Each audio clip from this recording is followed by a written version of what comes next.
I've got another delivery from Farmer's Fred home-crafted low and slow smoke meat. But this time I got it from LEB Mobile.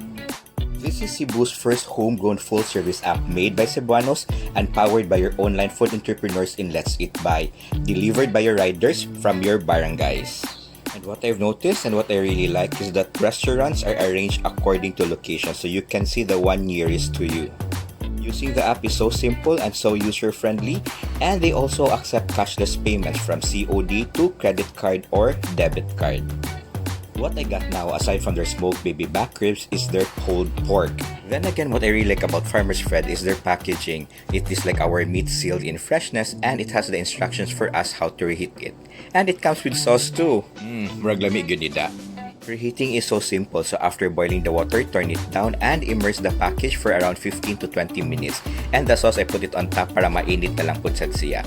So after 15 minutes, so for sure, init na sa nga to ang meat, so it is now ready to eat.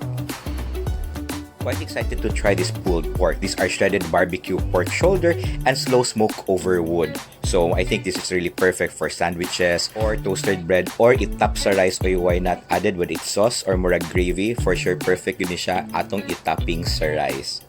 You can have this pulled pork for 300 pesos per 250 grams. From the appearance, for sure it would be very tender and so juicy.